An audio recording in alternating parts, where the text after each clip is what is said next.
outside the box standing by to join me. It's Rob Paulson. And you probably know Rob because you grew up with him. Maybe your kids are growing up with Rob. And he's been in all kinds of shows, Animaniacs. You've been in martial arts expert turtle named Raphael and so much more. Rob, thank you so much for taking the time. My great pleasure, Janine. And as long as you make it clear that people grew up with me and didn't, they say they threw up with me, which is certainly a possibility as well. And perhaps their parents getting sick of Ninja Turtles or Animaniacs or Pinky and the Brain. But it is an absolute pleasure to be with you again. Thank you. I know because as I told you, I pivoted last year. I know some people are sick of that word, but I started outside the box during the pandemic in Right. response to so many people out of work. And when you and I spoke, you were on my other show, and it was just audio. But I thought, wait, this is a great opportunity to meet people face to face, which is our Absolutely. game. So thank you. Oh, my pleasure. Any time. This is great. It's so cool. I want to just back up and give people a sense of your backstory. How did you get into voice acting? Well, uh, acting is acting. I grew up in Michigan. The only other thing I wanted to be besides an actor was a hockey player. I learned very early on that I had neither the talent, temperament, nor dental insurance to make a nickel as a hockey player. So hockey became my avocation. And, like any logical, normal thinking kid, I fell back on acting. Um, my parents were both very active in community theater and music, and I have three siblings. All of us were encouraged to explore that as much as sports, whatever else. It's Um, great. yeah, all of that. In fact, I was a singer first, um, and when my parents saw that I was like a lot of other little kids getting into rock and roll and love being in little rock and roll bands and all that stuff, they're like, "Look, here's the deal. You can listen to as much Beatles, Led Zeppelin, Who, all day long. Yes. But you also have to listen to Shostakovich and Mahler and Rachmaninoff and Debussy and the Gershwins and uh, Johnny Mercer and all the great Ella Fitzgerald. It doesn't matter. Oh, over and over and over again. Yes. So what they did very smartly was to expose my siblings and me to all types of music, and that would lead into theater, and that would lead into literature. Not saying, okay, you got to read all the works of Rudyard Kipling this afternoon. It wasn't that. Right. It was just, look, we get it. You guys are, especially with this little new English band, the Beatles, they're writing some pretty good songs. But the reason that the Detroit Symphony would play an afternoon of Tchaikovsky was because it's great stuff. And Exactly. and here's why. So Yes. now I have a deep appreciation for all of it. What happened though was that I went on the road when I was pretty young, about 19, after my first year of college, and I was the oldest. I am the oldest in my family, and I had the dubious distinction of breaking my parents' hearts by coming home after my first year of college and saying, "I'm so sorry, but that money you're sending to the University of Michigan, I'm wasting it, and I'm wasting my time because I don't want to be there. I want to be in the moving picture business. You folks, Wow. God bless you, you've Yes. created a monster." And they were very clear. We love you. We obviously support you, but not financially. I mean, Okay. if you want to go do this, no problem. Yeah. You know how to work. Mhm. You know how to get a job. We don't know anybody in Hollywood, and neither do you. But you're old enough to be drafted. You're old enough to vote. You're on your own. Off And you go. yeah, off you go. Um, so I came to LA after being on the road doing theater and stuff for a couple of years, and at 22, 23, and so by the time I got here, I'd had a relatively large amount of experience for my age. So nothing in Hollywood surprised me. I didn't expect to get every job I auditioned for. I expected it to be quite a challenge to get an agent. I expected there to be a zillion Rob Paulson lookalikes when I walked into an audition for a Clorox commercial. And I wasn't disappointed. It was challenging. Right. Um, but I was a singer first and an actor. I came to LA doing the normal stuff, episodic television, features, lots of commercials on camera, and a lot of demos, recording music demos for friends who would be songwriters. Um, Great. Then in the middle 80s, my agent said, by whom I'm still represented, thank you. Really? Yeah, Whoa. I've been with Sutton Bartholomew Minari since 1979. I can't believe it. Yeah, Amazing. it is. That in Hollywood, I mean, that's longer than virtually all marriages in Hollywood. Mm. So I, they said, have you ever considered doing animation? I said, oh, totally. But when I moved to Hollywood, cartoons were relegated still primarily to Saturday morning on the three major networks. Yes. And a handful of actors, understandably, took care of all of it. Um, and I said, sure. I jumped in, and I got to tell you, Janine, I mean, I know you're a voice actor as well. And so the first thing I noticed is the first show I did, I think, was G.I. Joe and Transformers in the mid 80s. The first thing I noticed was actors whom I'd recognized from television growing up in the 70s. Um, and I thought, oh, that guy was on the Bob Newhart show. Oh, that lady was on F Troop. Oh, I mean, all this stuff. And they're acting, but they're utterly unencumbered by how they look. It was the purest form of being a little kid and saying, Yes. Love hey, it. man, let's go to they're building a new house next door. There are all these dirt clods. We'll play army. And when you throw the dirt clods, they hit the ground. They go, that's a bomb, all that. Yeah. And that's what was happening. It was just that simple. Having a blast, utter Oh, I bet. creativity.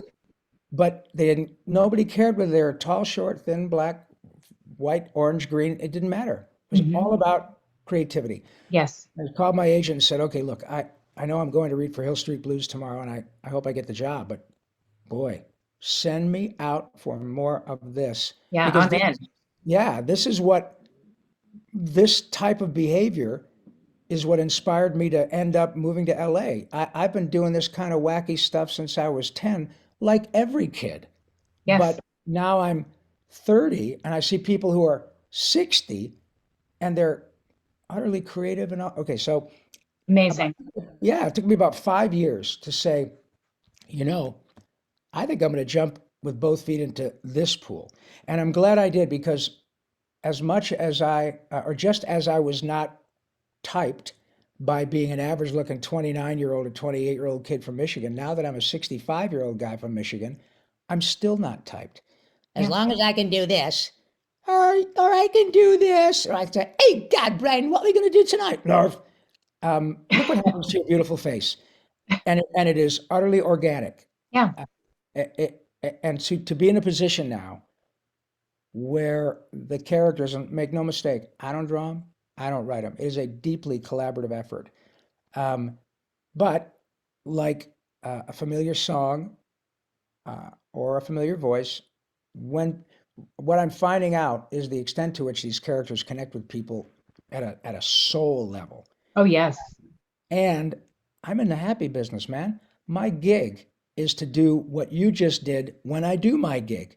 Right. People just smile. So that's how it happened. And I learned along the way, we were chatting about mentors a bit earlier, that acting is acting. The Right. reason people love Bugs, Homer, maybe Pinky, Hmm. SpongeBob is because the actors who do the work are really good actors. They Uh, are. but it's different because it's not the Rob Paulson show. People don't lay awake at night going, "Oh my God, I can't wait till the next Rob Paulson cartoon is coming out." They'll say, "Animaniacs is coming back. Thank you, Mr. Spielberg. We got this new technology, so Pinky and the Brain is on Hulu now with brand new episodes." But once the characters begin to speak, that familiarity is there, and it's just Yes. breathtaking Yes. for the audience. So, Yes. boy, I'm glad I have the sort of ego that says, I love it when my friend Janine makes a fuss over me, but whether or not people recognize me is not what drives me. What drives me is what happens when they find out who I am, and it Yes. just makes them laugh. That's great. I saw a great video clip of you, and I put it on the show blog, on Outside the Box blog, which is otvseries.com for people Huh? watching. Oh, good. Um, a young man realized who you were, and he was crying, right? I think he Oh, said he was nervous. But then you did a voice, and the smile on his face was isn't everything. that Thank you. Well, I think I know what you're talking about. As a young man, and he literally has become analogous to all these experiences that I've had for over a decade now at going back, at doing live appearances, conventions, which have become so ubiquitous. And it before that, I knew that I was, relatively successful because I was working. I just didn't realize truly how Yes. deeply people connect and how often these characters play a very important part in their comfort and their ability to deal with things. The young fellow you're talking about, is a fellow named Anthony, and so it's a story that really is bears repeating. The I met Anthony and his big sister a couple of years ago, I think in New Hampshire, I think, but Anthony is on the autism spectrum and suffers from, not unlike a lot of folks on the spectrum, crippling anxiety, very difficult issues with being in lots of noise and people. And of course, as joyful as they are, Comic Cons are overwhelming Oh, sure. with sensory issues. Hmm. And but his spirit animal essentially is a character I do called Yakko Warner on Animaniacs. And his big sister told Anthony, "Hey, Yakko is going to be at New Hampshire Con or whatever." And really, yeah. Now Anthony, we'll go. And by the way, it was a 4-hour drive. And Yeah. Anthony will go, but you're going to have to probably stand in line to get into the place. You might have to stand in line to meet Yakko, all that. I know. Okay, I know. Well, so it was brutal for that poor young man. I'm sure. His sister came up to me and just wanted to let me know what the circumstance was. Fortunately, I'd been through this a zillion times, and I said, not a problem. I Hmm. thank you for letting me know, It's great. but I think I can help this young feller out. And it was remarkable when she Mm. pointed young Anthony out, probably 20 or 30 people back in the line. And he was, just really rocking back Oh, and forth. And yeah. exactly, just heartbreaking. And Yes. I wanted to give the people in front of him as much time as I was going to give him, but in my mind, I was thinking, oh, please let me get to this I guy. know. Instruct. Yes. So he comes up, and of course, Mhm. his sister took the pictures and the video and all that. Yeah. And that young man uh, walked up to me, and he's doing this not because he's nervous about meeting a celebrity, Right. because the whole circumstance is kicking his ass. He's just this is Right. not a place he would choose to be, Of course. and he was warned, right? But he comes up, and so I said, "Hey, buddy," and it was so wonderful. The his sister videoed the encounter, but she took a series of photographs as well that were over my shoulder, so all you can see is her brother's face. Yeah. And it's a series of 3 photographs. And the first photograph, he's just doing this, Yes. and it's Yes. abject uh, confusion, fear. I mean, it was Yes. heartbreaking to watch. Yes. So I put my hands on his shoulder, say, "It's okay, no problem." And then the second, he's doing this a little bit, and then I say, "Hello, Anthony." Boom. And I, it really, truly, You lit him up. honey, Yeah. pardon, I know that's the inappropriate behavior, but my friend, um, I can't even tell you what that does to me. And it was so uh, uh, clear and so fast Yep. that he went from what I would determine utter despair into utter exuberance Yes. in a couple of seconds. Yes. And then it was all about, can you sing the song for him? Or, sure. And we're singing United States, Canada, Mexico. And when I sing it for him, he's going, Oh. now he's flipping out with pure joy. Yes. So the range of his emotions were so intense, but he was able to gin up as much joy as fear, Right. literally by hearing an old man speak like his favorite cartoon character. Yes. I don't even know if he knows my name. It doesn't matter. It just was authentic. Right. And holy cripe. I, Yeah. I can't, and it happens over and over and over again. Yeah, with autistic folks, Hmm. but there are people who will be watching this now or later who will utterly be able to relate to that. They may not be on the autism spectrum, but Right. there will be people whom I meet uh, at every event that will say to me through tears something like, Mr. Paulson, I'm 44 now, and I'm here with my wife and my two kids, and we're all wearing our Turtle t-shirts. And I got to tell you, I was in the foster home care system, never met my birth parents from the time I was, I don't know, 6 months old to 18, and I had to go to 5 different homes. But Mr. Paulson, as long as there was a television, I was able to hang on to what it was that comforted me, and the Hmm. Ninja Turtles Yes. became my uh, sort of de facto family, my Yeah. fantasy family. Hmm. And I would meet the new family I was going to live with, and they would, what are my interests? Ninja Turtles. You're kidding. Oh my God, we like Ninja Turtles. So there was this common thread. And every time I had to leave, Jesus Christ, every time I had to leave a Yeah. home that I'd be gotten used to, and now I'm 8 years old, I'm going to another one, Hmm. and I would be heartbroken, and the people were very kind. Those people are angels. And then Yes. the new family would say, by the way, this young guy likes Ninja Turtles. Oh my God, well, let's watch Ninja Turtles. So I'm fine. I'm happily married.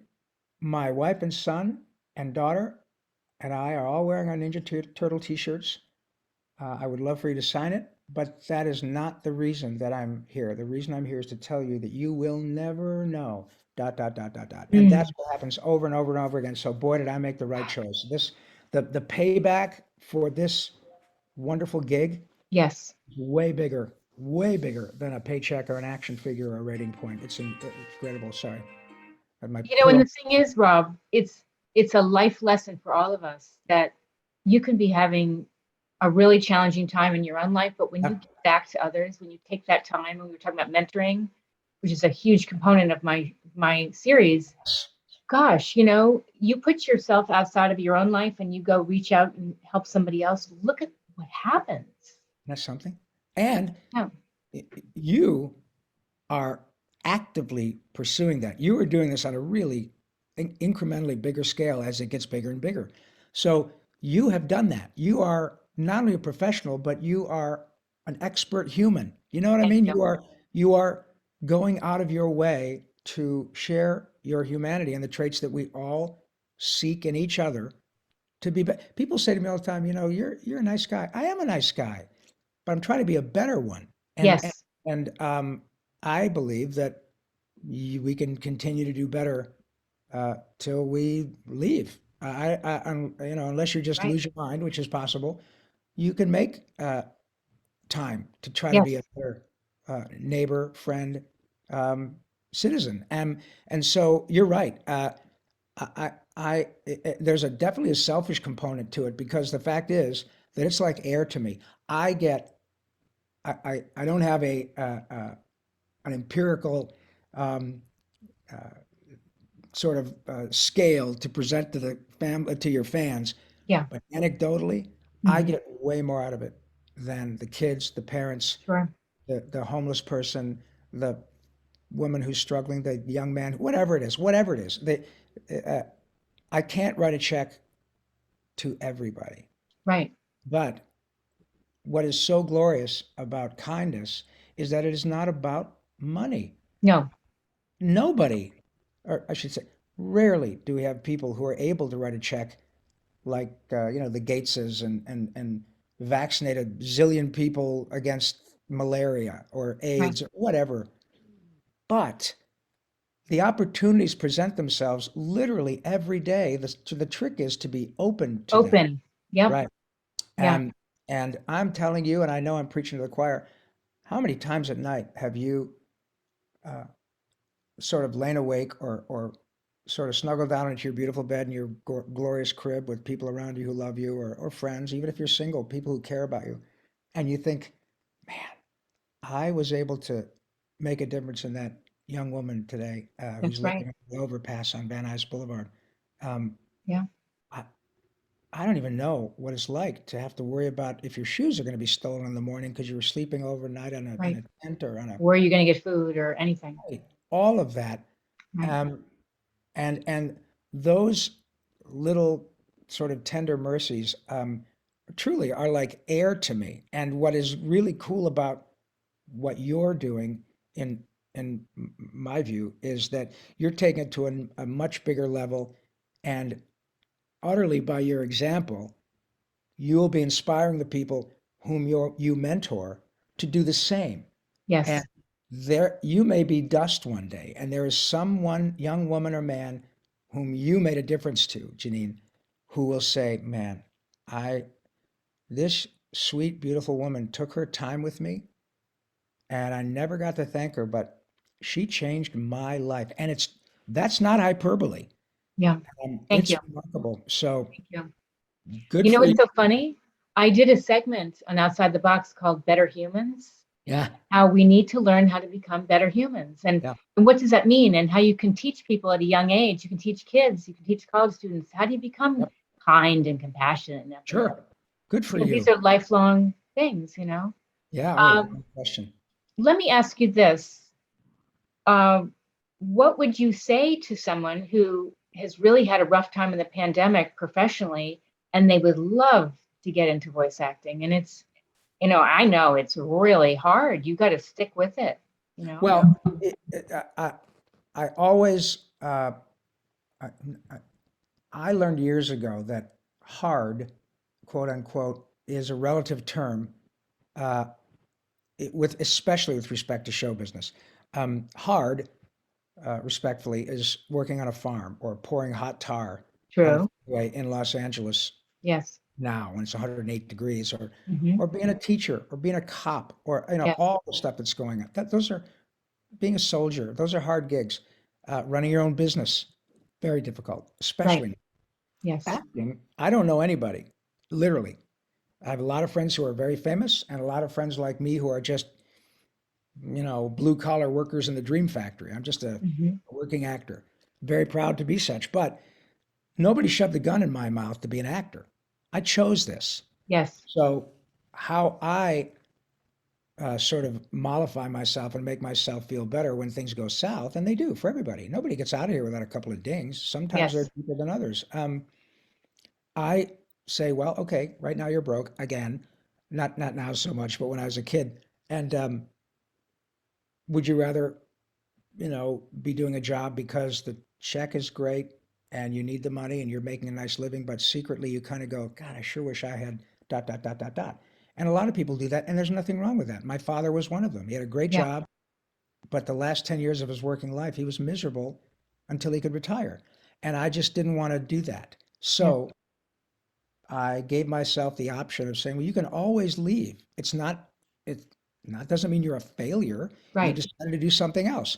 But at this moment, when you literally don't have enough money to buy a head of lettuce, you just got to go get a job, make some money, or because you're trying to do and trying to follow what you would do for free Yes. and make a living at it, or are you ready to throw it in?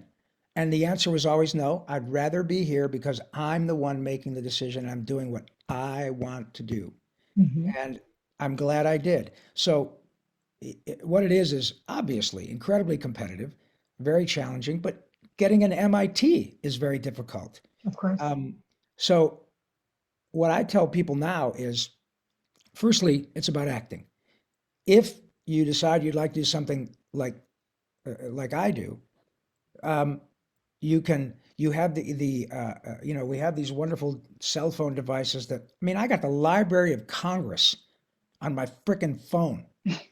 And by the same token, people who are aspiring voice talent can listen to the demos of everybody whom they admire, whether it's That's true. me Yeah. or Nancy Cartwright, who's Bart Simpson, or Jim Right. Cummings, who's Winnie the Pooh Hmm. and Tigger and the Tasmanian Devil, Right. or my friend the Brain, Maurice LaMarche, or whomever. They can listen to everybody's demo with a little bit of fiddling Right. and say, wow, these people listen to all these different characters they do. And to a man and woman, all of us have a live performance background. Um, So there is, while it's not a roadmap, there are examples of what those of us who've been doing this for a long time, and even those coming up. My friend Eric Bauza, who is now Bugs in Space Jam, and he's killing it. He's, Nice. I don't know, 32, Very but cool. he's easy to, Yeah, easy to find out. sure.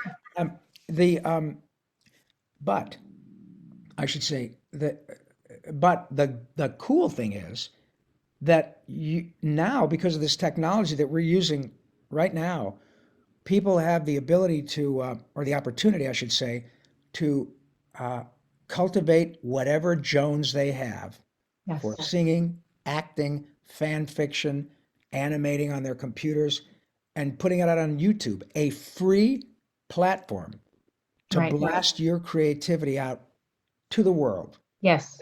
Build up a little resume, a little video compilation of what you've done, and then you can kind of test the waters with a fan base to see if you got something, or if nothing else, develop your own sense of confidence to move out to LA, because it is a pretty daunting experience. There is. Yeah.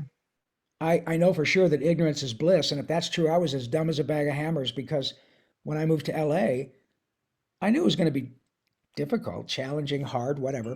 Hmm. But uh, okay, Okay. cool. You're I ready. I'm the grateful grandparent, or grandson of two sets of grandparents, both of whom came from overseas. I'm only a second generation American. I had the incredible luck of having examples of real courage Yes. with four humans who birthed my parents, and those four humans didn't know the language. They didn't know how the money works. They had absolutely no idea how big the United States is. Yes. And they go from Macedonia, or a small island in Denmark, to Ellis Island. Are you kidding me? Yeah. It's And crazy. I'm going, okay, I'm going to get my little Honda and I'm driving across the Continental Divide. Ooh, there's the Rockies. How do you, okay, I'm going to LA. Yeah. All I got to do is drive there. I know Right. how to speak to everybody. I know the language. I can call my parents at home. I can, Yeah. uh, I mean, come on. I know. So It's all perspective. it all is Yeah. perfect. Yeah. And so, all knowing all of that, I tell people just have fun, explore, have a good time. The gig takes on a decidedly different vibe when you're doing it for money. Yeah. And I had to really wrestle with putting the cart before the horse when I started making money, and I started being a little bit seduced by, oh my God, if I get a few more of these things, I'm going to Yeah. buy the Porsche much quicker than I ever thought I could. And I'm only 27 years old. Oh my God. So I would start to lose sight of what it was that got me here. And I never became an actor to get rich. I've been rich and I've been poor, and rich is way better. But I had to learn how to keep my creative Jones in place and not project past the audition about, if I get this pilot, oh my God. Right. Well, that's not how to get the job, son. No. How to get the job is to, here we go again, be here now, is to Hmm. concentrate on this moment. Right now, there are 1,000 actors in Hollywood that would trade places with you because you have 5 minutes in front of two or three people here at Paramount who can make a decision based on this 5 minutes about about what happens. Yes. And at the very least, you have an opportunity to let them know how good you are, even though you may not be right for this. And that's where I think I had a little bit of a leg up on people my age, because I'd already had that experience of auditioning, not getting the job, all of that Right. stuff. But Or they'll call you back. If they like right, you, they'll call you back. right. Yeah. And so I just tell people basically in so many words, and clearly it's a good thing I make my living talking because I haven't shut up. But um, exactly that. Do it for the same reasons you do anything, Yes. especially as a younger person, because it makes your soul happy. If you Yes. like to macrame or dance or bowl or work with animals because you can't not do it, that's the best reason to try it. Yes. If and when you decide you want to do it for a living, put braces on your future children's teeth and send them to school and all that, The odds are astronomical against that happening. Does that stop people? Of course not. Of Yes. course not. Yeah. So that's really in a nutshell. You have opportunities to create with technology on your iPhone, computer, HD cameras that are all affordable, via through the air, Yes. no wires, and you can collaborate with an animator in Tokyo and a musician in South Africa, and you're in Van Nuys and Yep. you're an It's actor. amazing. We are so fortunate to Oh be my where we are God. right now. It's just insane. It And is. so frankly, and I don't mean to sound like an old Hollywood dog, but I am. Um, don't complain about not having opportunities. I agree. Jesus Christ. I You, agree. you just have to push a button. I Yeah. mean, everybody's got problems. I get it. But respectfully, don't give me this, oh, it's so hard. Well, it is if you move here, but Right. starting to create and knowing whether it's important enough or a deep enough hook has been set, Hmm. you want to take it to another level. You have examples like me, thanks to you, and pretty much anybody who's ever done this work to delve into their background. How did Rob Paulson get to be on Janine's show? How did that happen? Right. What happened with all these other actors? How did that? Um, and so you have chapter and verse about how to do it. Yes. And more importantly, whether it's worth it for you to pick up, to maybe destroy a really important relationship, upset your parents, all those things that happen in the context of people who follow their dreams versus follow what is um, logical. Um, they can both mesh, but it's not as daunting as it was when I came out here. And I'm not saying it that it was harder in my time. I just didn't have this information. So it wasn't like, okay, I didn't have to think about it too much. You can go to Yes. New York or LA. Yeah. I love cars and I love the ocean. So I came to LA. There you go. But now there's just, I mean, my God, I know I'm repeating It's myself. limitless with you. If you have Yeah, a that's very the word. It is vast, limitless. your imagination, Yes, if that's open and you're creative and you are open to the people you will meet, total strangers and strike up conversations, you will get inspired. That's what's happening, absolutely. In right? fact, Yeah. I use that phrase all the time. When people talk about, what's it like working in a record, I said, it is utter joy. And a high tide raises all boats. You really do have to sink or swim because you're surrounded by all these incredibly gifted people, Right. just so fast and so sharp and utterly fearless. And and as you said, much more succinctly than I, it is about your creativity. You are Yeah. only limited by your creativity and the kindness of someone to hire you. Right. That's it. Yes. Once you're in and once you get the gig, it's just playtime. Right. And moreover, it's not about your visage. It's about this and uh, Definitely. and your willingness to play. And I'm with you. Yeah. I can't imagine a more wonderful way to do that gig. And you also said it really well. You just have to be open to it. I lived the axiom, and I still am, that luck is when opportunity meets preparation. Uh, had I not driven to Los Angeles in 1978 in my little Honda, I didn't think of it as courage. I thought of, well, that's just what I got to do. Um, It's great. but little did I know that 10, 15 years later, I'd be in a position where I'd done a lot of work, but all of a sudden at 35 years old, I was presented with a show, a brand new show with a clean sheet of paper, uh, produced by Steven Spielberg and called Animaniacs. And it's about music and it's about this and it's about that.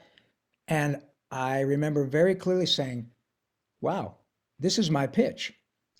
I'm really good at doing all these improvisational characters because I just love doing it. Never made a dime at it for, many years. Yeah. I'm a singer since I can remember. I've been a working actor now for 10 or 12 years.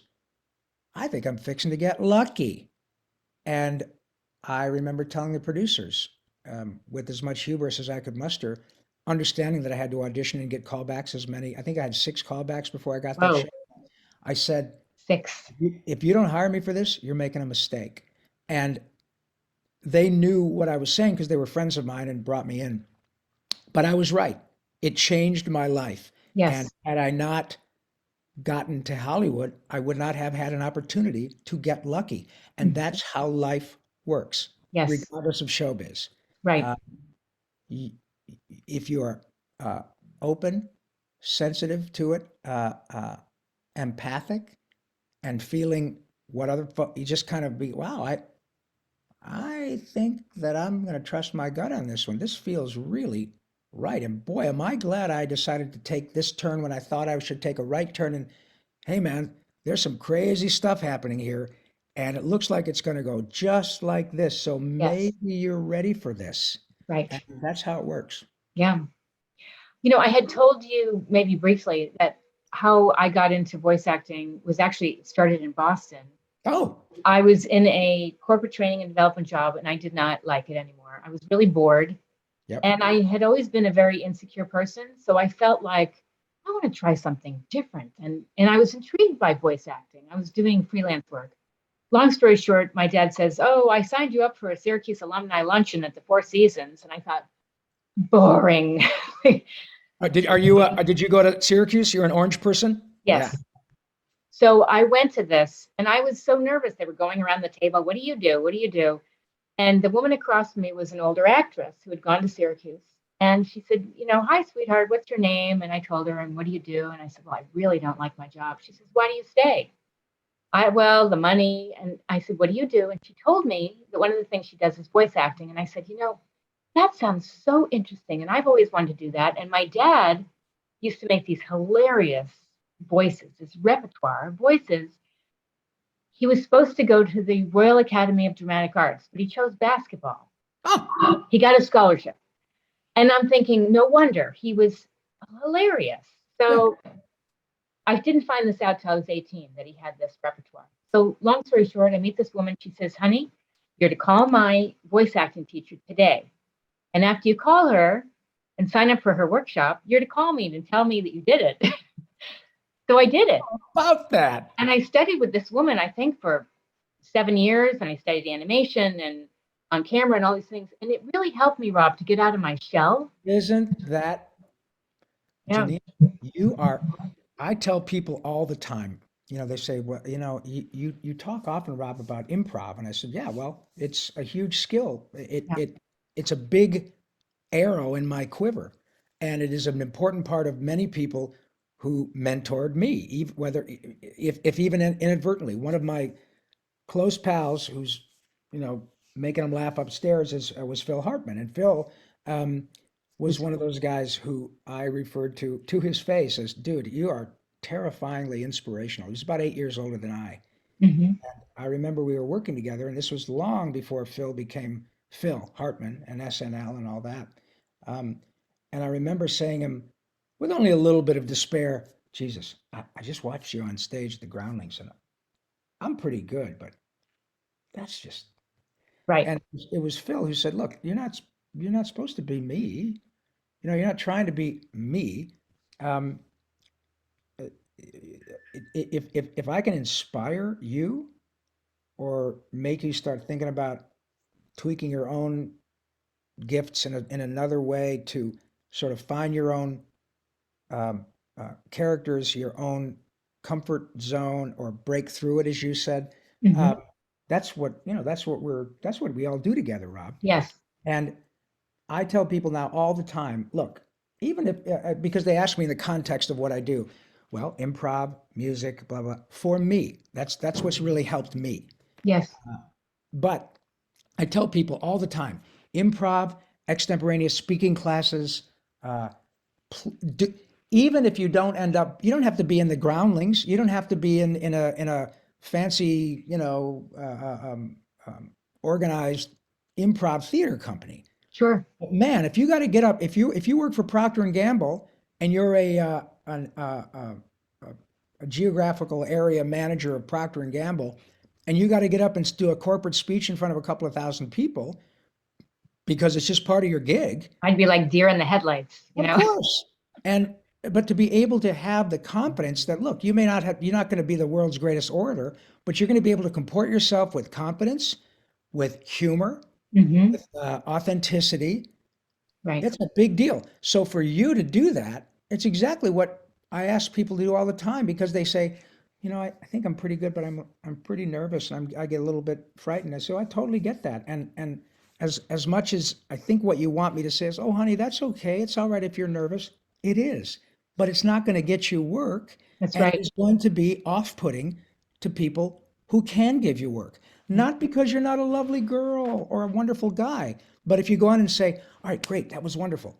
Can we feel like you're holding back a little bit. Can you Hmm. push through it? And what the person who's having a problem hears is, they don't like me. They're already telling me that I'm not good. They want me to do it better. Oh, Instead of going, oh, yeah, sure. I can do it much bigger. yes. And then, okay, honey, all right, great. Now pull it back. Okay, I can do it much bigger. That's what that's what I think is helpful about doing exactly what you've done. And obviously it worked for you. Isn't that It fantastic? it is, and what you're saying too, I used when I auditioned for someone and I booked the job where in my mind, instead of facing all my insecurities, like, this is going to be awful, I said, let it rip. Let it, Yes, good for you. and On I the booked, nose. On the let it, nose. yeah. I, oh my God, that's so good. I have a young man whom I'm mentoring now through Make-A-Wish, who's in Atlanta. Really gifted voice. I mean, the guy's 17 and astonishing voice, and he's pretty good. Um, he's a pretty good actor. But you know what he's doing? He's auditioning for community theater. He is uh, auditioning, I think today, for something at his school that he had always been a little bit reticent to do. And one of the things we talk about is exactly what you said, is everyone has nerves. Everyone. Uh, I have the incredible privilege of taking the music of Animaniacs around the country with my partner, Randy Rogel, and we do Animaniacs in concert. And so I get to sing United States, Canada, Mexico, Panama, Haiti, Jamaica, Peru with a 80-piece orchestra, and it just makes, it's wonderful. Love it. I get nervous, but my nerves are born of, I am going to kill it. Right. And these people are going to leave this show utterly exhausted from laughter and joy. Hmm. And that's why I'm going, okay, okay, let's go. Let's do this. Let it rip, as It's my like being an friend. athlete. You Yes. appreciate sports. I compare it Oh, to sports, and I was an athlete in high yep. school, a little bit in college. You prep, you do your mental, physical, and emotional prep, Boom. right? Yep. And then It, off you go. yeah, and off you So go. the um the nerves Yeah. are nerves, but they're different kinds of nerves. Instead of, like in chorus line, instead of I really need this job, oh Jesus, I need this job, to I got the gig. I am so ready. Or even with an audition, man, that feeling of reading something or auditioning, you go, oh my God, this is my pitch. This is the high heat, right in the strike zone. All I got to do is make contact, and this thing is going out of the stadium. Right. And understanding that, like we discussed earlier, even if you don't get the job, you have this glorious opportunity in front of people who can make a difference. Yes. So go for it. Yes. The worst that can happen is that they say, that was great, a little too big, Yes. but great. Right. Now I have a chance to show them that I'm directable. Yes. My God, what another opportunity. It's you decide to make every shift another opportunity instead of Mhm. going, oh no, I don't know if I can make it smaller. Of course you can. You've Yes. trained for this. Right. And that's why those classes or workshops or self-improvement, uh, motivational speaking, all those things help to get you where you want to go. And again, back to that luck is when opportunity meets preparation. You never know what door you will open just by having the courage to do what Janeane Bernstein did, to Yeah. say, I I think I'm going to try this. I'm going to take this sweet actress up on her challenge and I'm going to push through that. Yeah. And then another door opens. You go, I'm not so sure if I necessarily want to be an actor. not you per se, but wow, look at this. Turns out I'm pretty good at this. And I just got hooked up with a speakers bureau and I got my first gig for 5 grand to go to be an inspirational speaker. And you know what? Turns out I'm pretty goddamn good at this. Yeah. Holy smoke. Right. Goodbye job I didn't like. Yeah. So, yeah, well, you're a living example. That's why you're so good at this. Thank you. Thank you. You know what I wanted to ask you, and I just also want to touch on your book. When you're creating characters, do you look at the script and you create something in your head of what this character will sound like, and then you play it with the director? I mean, how does that character evolve as a voice? Yes, in answer to your question, as you know, if I'm going to audition for something, of course, nowadays it's mostly at home, and I much prefer having an audience of a producer and a writer and a couple of directors in I front of agree. me. I would much prefer that. It just doesn't work that way right now, and that's the way it goes. So you'll get a few pages of the script, uh, a scene germane to the character for which you're auditioning, usually several different angles of the animated character, uh, and a little backstory about from the writer producer aspect of how they believe these characters or this character behaves in context with the other characters, et cetera, et cetera. And then, yeah, you're up to your own devices. Hmm. And I always try to do a couple of takes that adhere pretty closely to the instructions I've been given, the direction. But then, because I trust myself and my skill, and I know, uh, having had a lot of experience, that there are certain things I've done that have gotten me work or at least a callback in the Yes. past. I now have a bag of tricks. They accumulate throughout one's career, but there are points in the early part of my career where I would use a memory of a reaction I had gotten from a girl I was trying to impress, or another actor in a class who came up to me after and said, "Man, whatever that was you did, that was really cool." And I Cool. started thinking, okay, you know what? I'm going to try it here. And Yes. boom, wow, it turns out that this thing that made that girl laugh so hard that she said, "You're going to be yourself," is doing the same thing to the casting woman. She's Perfect. going, "Where did you get that?" So you start to do that. And Hmm. that's what I do is I will send takes that are pretty much what they want, and then a take that I'm going to use, if nothing else, to red flag me, just to Okay. say, Yeah. "Wow, that was so not correct And for unique. this. Yeah. But boy, is that guy thinking." Hmm. And it happened to me on camera with St. Elsewhere. It happened to me with Amazing Stories on camera. It helped me with a couple of features I did on camera, where a year or two later, I would get a call to come and read and say, "Hi, Rob. I don't know if you remember me. Of course, I remember you. You read for me on Hill Street. Now I'm casting on St. Elsewhere. You were so invested in the character, Amazing. but I'm doing my job by remembering actors, and I think we got something for you. Would you mind audition?" Of course, I don't mind. Of course, audition. Great. I'll call your agent. Boom. Wow. And it's not just about it's about the opportunity to uh, fire up other opportunities, whether it's that gig or Yes. others. You Right. have another gift of an opportunity that a few hundred other actors aren't getting That's right. right now. That's right. And so that's how I do that. In terms of when I get the job, then it is a deeply collaborative effort. Uh, Yeah. there are aspects of a character at the beginning that obviously producers will say, "All right, we're going to hire Rob Paulson for Yakko. We're going to hire Tress McNeil to be Dot Warner, and the other Animaniac brother is Jess Harnell." So we like these three actors together. Mr. Spielberg has signed off on all three of them.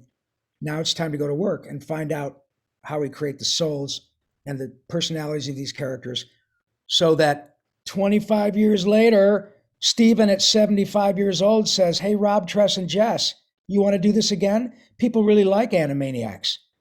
Well, clearly everybody got it right. And and Yeah. that's why the whole experience is about creativity, Yes. fearlessness, and I don't mean the kind of fearlessness that firefighters and Right. soldiers, The let it rip right? fearless. The let it rip. Yeah. It's about nobody cares about Rob right now, Right. except to the extent that Rob can deliver what's going to help their show. They Yeah. don't care that Rob's having a fight with his wife, or that his dog is sick, or that his car doesn't have an air conditioner. It's 108 degrees.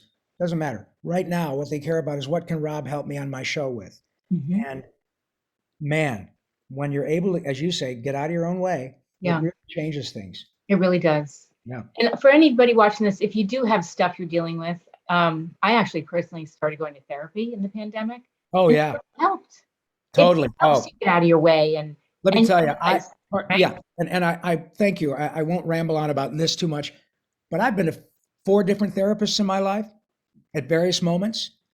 Uh, I never went to a therapist when I was living in Michigan. I don't think my parents ever even considered going to a shrink Right. ever. Yeah. But man, has cognitive behavioral therapy, talk therapy, Amazing. me a lot at different times in my life, Yes. regardless of what was happening in my career. Man, I am all about CBT. If Yeah. you have a problem, go talk to a qualified therapist. You bet. Yep. Because we really are in a mental health pandemic, Ooh, man. right? Yeah. Yep. All ages. Yeah. I want to jump into your book, and I know we have to wrap up soon because you kindly stayed on longer. Oh, let me tell you, you're the one. It's that I have worked really hard for the privilege that you're giving me. You're Make no sweet. mistake. You Thank you. don't. You can call anybody. The fact that you've called me is a privilege. Thank you. I'm the one that's sucking up all the oxygen. Um, so if you please, it's a pleasure. Thank you. Well, tell me about your book. When you decided to write it, because I know you had a health struggle, I did. and you're better now, correct? Oh, I'm fine. I'm going to die someday, but not from this. I uh, Another cool axiom, that one that says we make plans and God laughs. Um, Yes. I obviously make my living doing this and this, and about 5 years ago, I noticed a lump on the left side of my neck, and it's a long story short. It turned out to be stage 3 metastatic squamous cell carcinoma of the throat, not hair cancer, not toe cancer, throat cancer. Of all things. Of all things. And trust me, I've got a very healthy, slightly wicked sense of humor that the twisted irony of that was not lost on me. But um, because I've had the opportunities like you were kind enough to discuss earlier, um, to have to see how folks are affected by the Mhm. characters I've portrayed. Um, whether they were my young autistic friend Anthony or children decades ago who wanted to speak to Raphael or Yakko or Pinky or Carl Wieser or Donatello or whatever. And I would get a call from the hospital, and not just, we all do it, of course. Yeah. But I've had literally, Janine, hundreds of profiles and courage in the guise of children and their parents who went through impossible circumstances.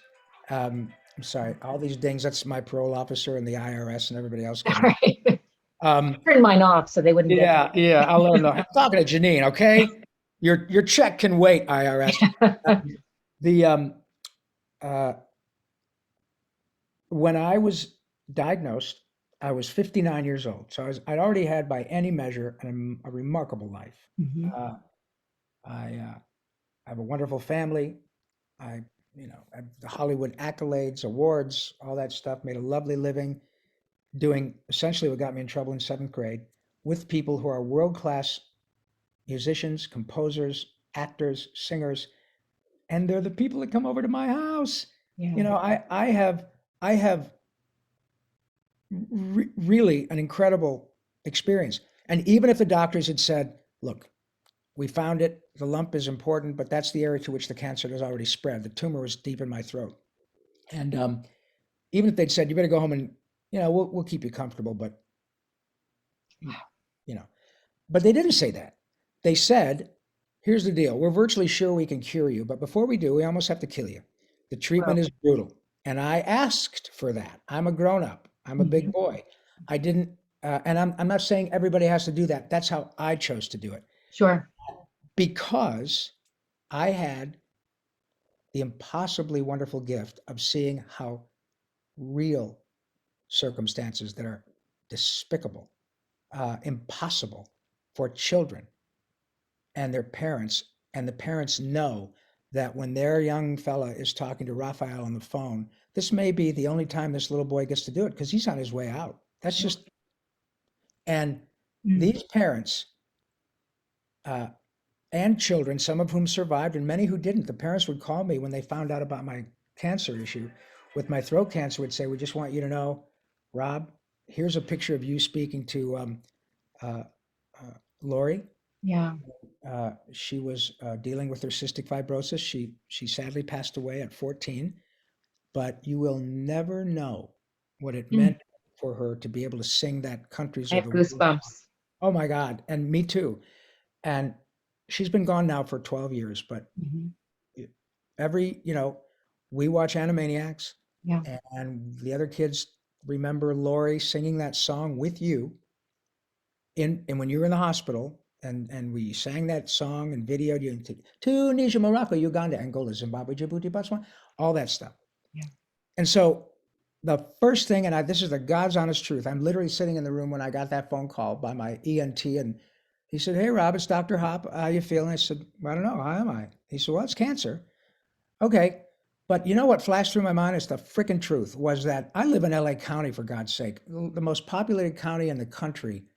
At this very moment, somebody is getting the same phone call, God forbid, about their 5-year-old or Yes. about a young mother who noticed some discomfort in her pelvis and she's got a 2-year-old and she's got, She's a single ovarian. mom and yeah, Yeah, lost your job and yeah, et cetera, et or cetera, et cetera. whatever. Yeah. Come on, man, Right. suck it up. And the reason that it's important for you to ask me about my book, it's called Voice Lessons, and the subtitle is How a Couple of Ninja Turtles, Pinky and an Animaniac Saved My Life.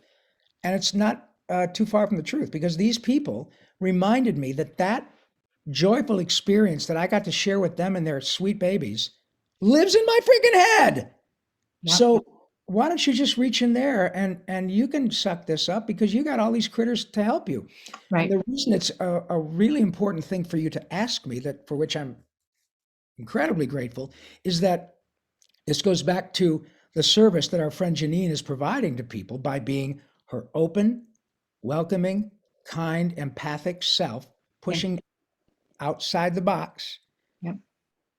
Because we don't know when somebody's going to hear this chat and say, "Hey, Uncle Bill, uh, I got to play something for you.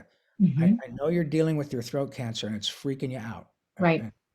It's really uncomfortable for all those, Um, but check this out. Remember how you turned me on to Pinky and the Brain when you were in college and I was in junior high? Um, and it's back on Hulu now. Well, I was listening to this podcast and Janine had this guy on, I don't know, Ron Pullman, I don't even know his name, but he's the voice of Pinky. He was the voice of Pinky in the 90s for 100 episodes. And it's back on Hulu now. Yep. So That cool. guy, that guy Ron Pullman is doing the voice again for Pinky because Mr. Spielberg freaking hired him again. But you know what? He had throat cancer, and And he look at had him now. he had 2 months of daily radiation and a pile of chemo, and got the living Christ beat out of him. Yep. But you can't tell the difference. Moreover, neither could Steven. And he's back doing the show. Uncle Bill, you got this. Yep. That's why what you're doing is a big deal. Thank you. And boy, if you guys ever needed an example of we're all in this together, Hmm. look no further than the beautiful and talented Janeane Bernstein. Thank She's proving that axiom. People all over the world have access to her show and her kindness and her willingness to help and you. Especially mentor, now. We need it especially now. now. So we Now. are all in this together, and you're Yeah. giving me an opportunity to be outside the box. So, my God, how much better does it get, kid? Well, you're awesome. Thank you so Oh, much. well, as you are, as are you, I should say. Thank you. Now, where can people find out more about you besides just Googling you? Do you have a Oh, website or? yeah, they can find me on Twitter at Yakko Pinky, all one word, lowercase, YAKKO PINKY. Um, Instagram is Rob Paulsen, all lowercase, all together, ROBPAULSEN 311. That's my birthday, and that somebody else had Rob Paulsen.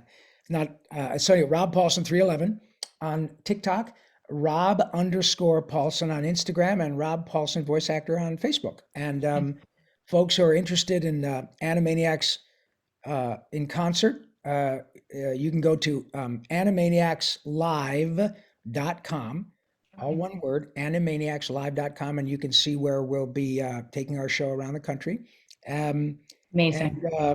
this, as I mentioned, and shameless plug, Animaniacs and Pinky and the Brain are back on Hulu now Yay. with brand new episodes, 13 of which have been on since last November.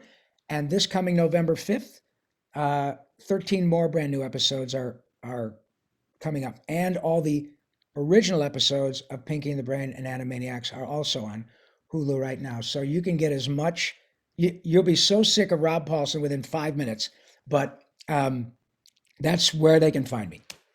You know what really struck me about just talking to you is that when you got this cancer diagnosis, I don't think you really thought about yourself as much. You thought about the people who you had impacted. And you thought, oh no, I'm going to keep going because of the impact I have made on people.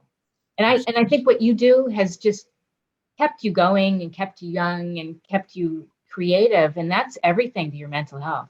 Oh, tell me about it. In fact, I wrestle with it a little bit because I'm in Hollywood, and although nobody cares what I look like, you know, we have our own vanity, and the fact is that time is doing what it's doing. I'm 65.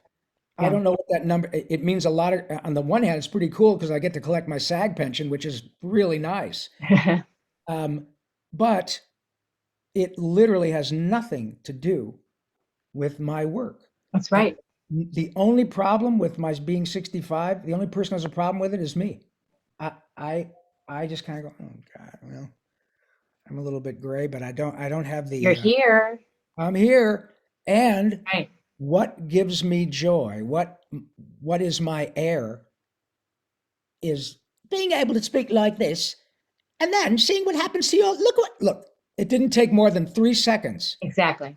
And Think one. that that is what yes, that Yeah. is what drives me. And that is what gets me over my dumb self is say, okay, so you're 65.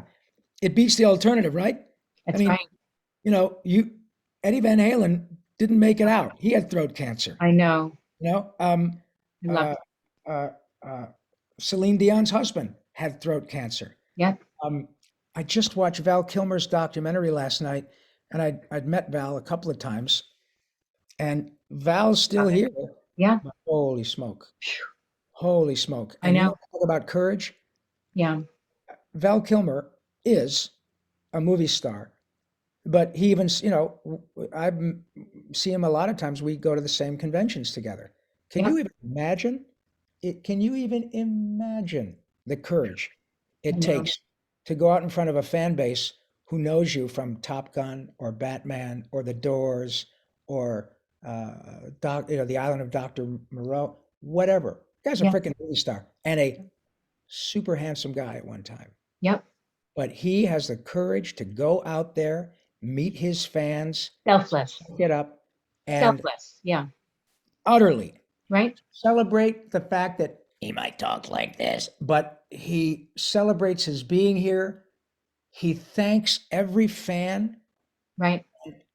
These people come up to him with their hearts open, and they don't care that Val Right. looks really beat up. He is really beat up, Right. but he's there.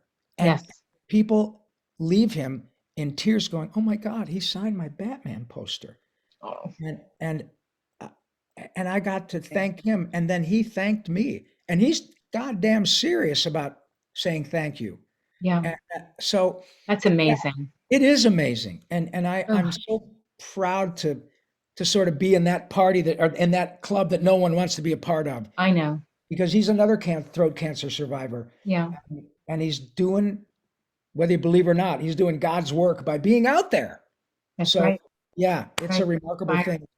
It's a Well, Rob, I have loved this. So thank you, anytime Janine. you Not want to as come much as me. Thank you. back, anytime you want to come back on the show, and hopefully someday we could meet in person. It would be my great pleasure. And thank you all so much for taking the time to listen. And you have hitched your wagon to an appropriate star with Ms. Bernstein, let me tell you. And I always like to leave folks with that laughter is the best medicine. The cool thing is you can't OD and the refills are free. And I believe that I'm going to stick with that. I love that. All right.